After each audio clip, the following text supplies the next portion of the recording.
Alright folks, so today I'm going to try to get a few things done and get ready to go for the Alabama Gambler 500 coming up right here. When is it? October 22nd, 3rd, and 4th, I think. I have to double check. But anyway, what I've got going on right now is yet again another nice little wheel bearing debacle on the van. I just put brand new wheel bearings in this thing back in like January before the Spring Gambler, and as you can hear probably, don't sound too hot. And let me get in a little bit closer here, you can see, but yeah, that's not looking too great. So I guess I probably cut a few too many whirly dervishes or whatever you want to call them down at Clifty, and it probably doesn't help that the spindles in this thing look like a burnt, crusty, raunchy old corn dog from a gas station. So we're going to take these apart. I'm going to see how the bearings look. I've already worked on the other side. If they're not too bad looking, I'm probably just going to degrease them real good and repack them and cram them right back in here. So let's see what happens.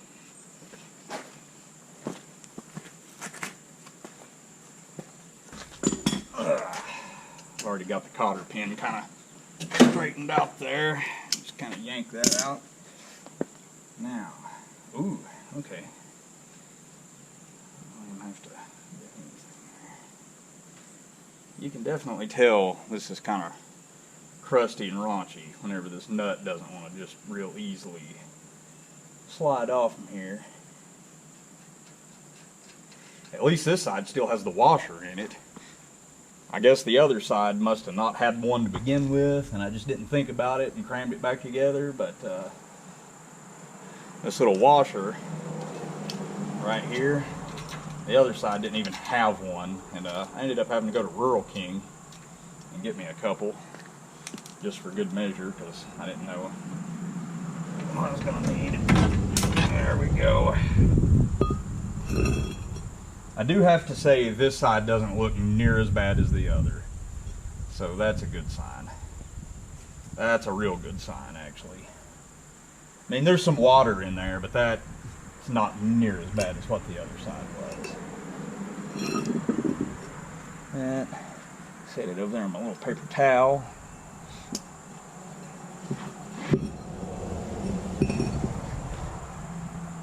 Oh yeah, the seal even looks better over here. That's not to say that it looks good. It just looked better than the other side. I need to go find a rag. Let's see if we can get this seal out of here. Hammer.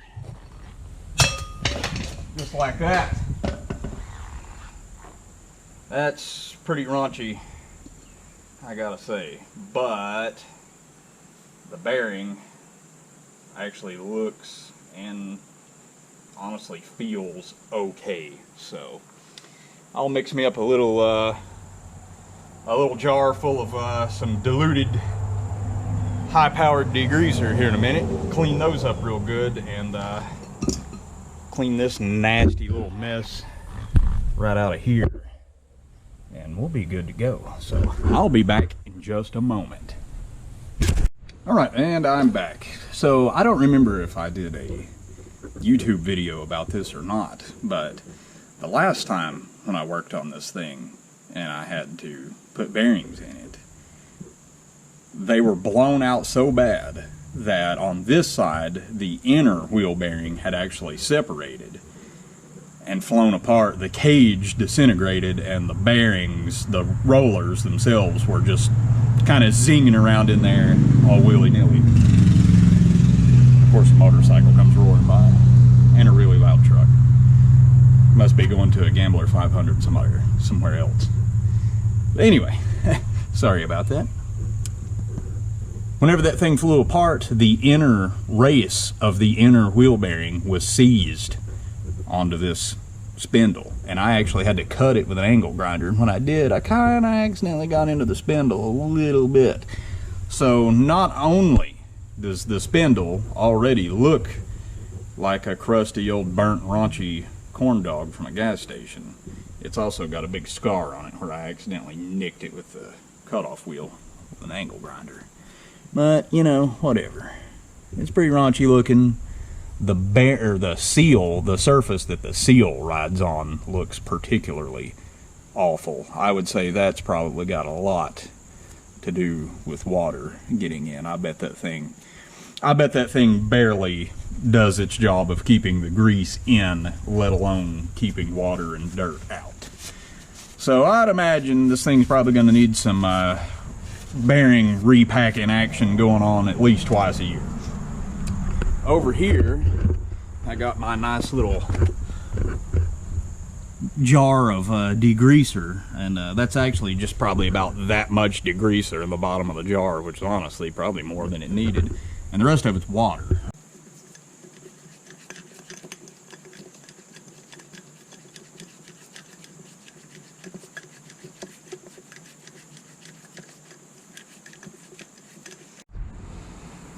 Alright, now we are at the most fun part of this job. And when I say most fun, I really just mean the nastiest part of the job.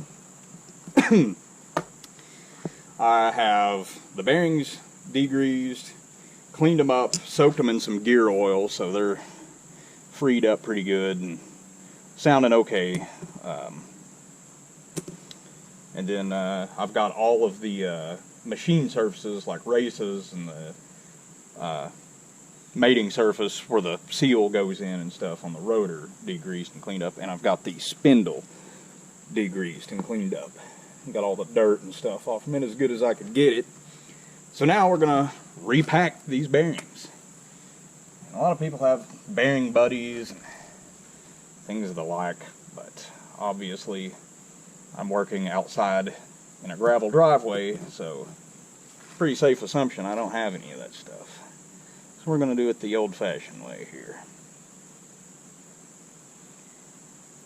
And basically, for any of you guys that have never repacked a wheel bearing, your glob of grease, and this inner lip right here, you just keep kind of taking little bites out of your glob of grease and keep doing it till the grease starts squeezing out the top like so.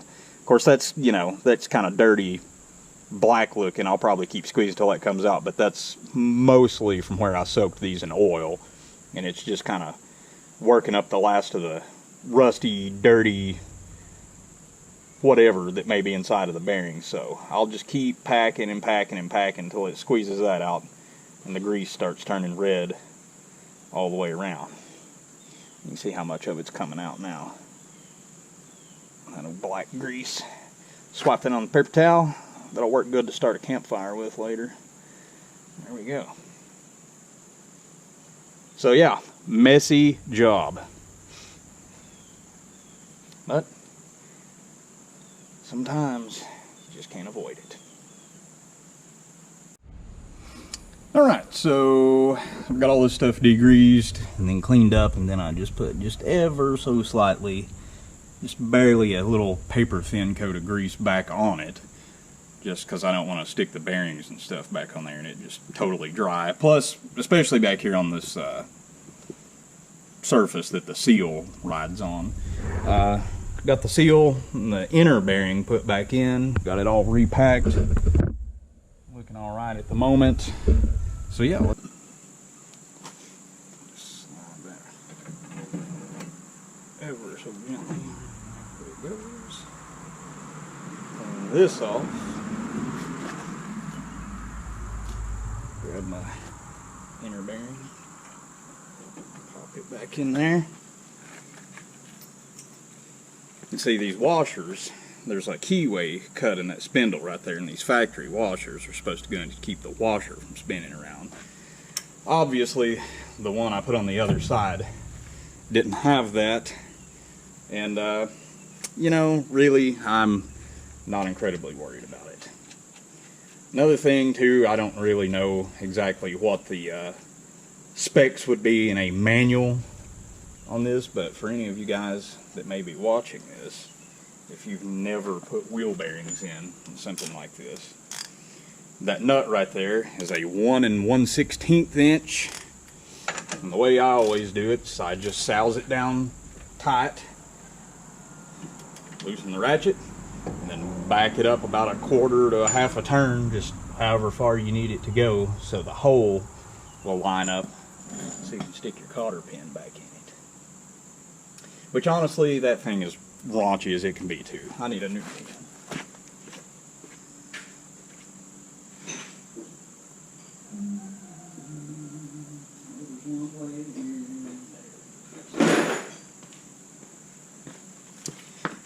And then you can buy these cotter pins in any kind of size, shape, form, and fashion you can humanly imagine. And there we go. Now I'm ready to smear a little bit of that gasket maker around the edge of this thing, get a nice little bead, and I'm going to tap it in there. Normally, on a normal vehicle, you don't need to do that, probably honestly shouldn't do that. But just for the sake of trying to give it that little tiny bit of extra protection to hopefully keep some mud and water out of there, I'm going to give it a try, and we'll see what happens. So, I'll be right back. Okay, so I managed to get a bead of silicone around through there. Or, well, it's gasket maker. Part of the reason I use this stuff is, well, partially it's because it's what I had on hand. Secondly, I've found that even though it probably doesn't seal up quite as good as like red RTV, like red Permatex, it's also a lot easier to get it apart again after it has kind of cured up. So we're gonna, and this one, this cap is a little bit beat up, a little bit worse than the one on the other side was. So I kind of really put a pretty good thick bead on there. Just roll this thing over. I still don't like the way that sounds too good, but there's no slop and there's fresh grease in there, so what else am I going to do other than go buy new parts, which I swore that I would not do, and I meant it, because I'm not. I'll get this thing, make sure it's evenly tapped on there, just to a point where a little bit of the gasket maker starts to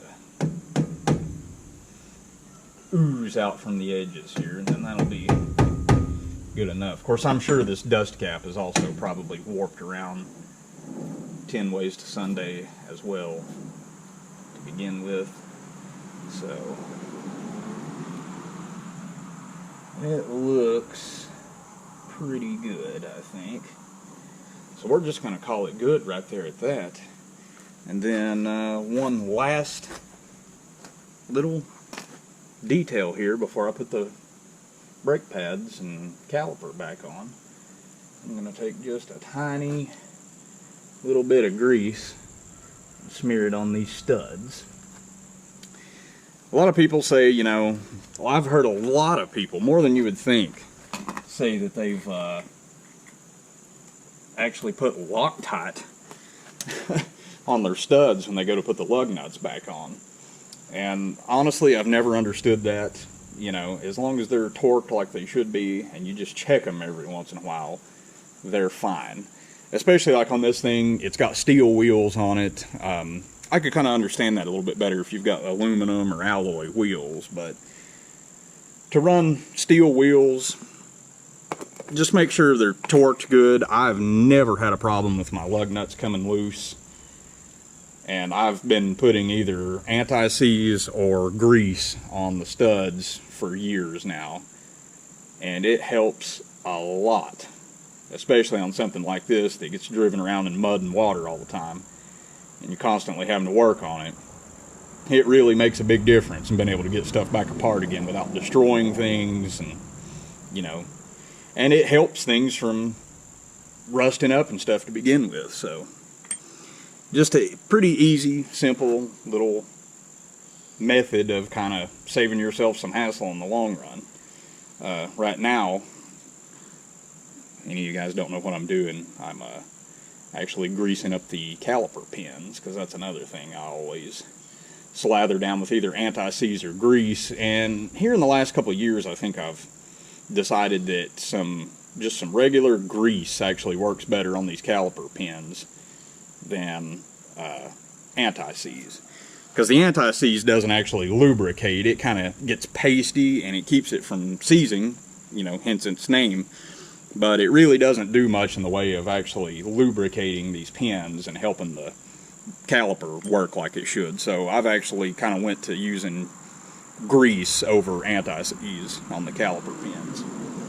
But with that, I mean, I just got to stick the caliper back on and this job's pretty much done. Looking good.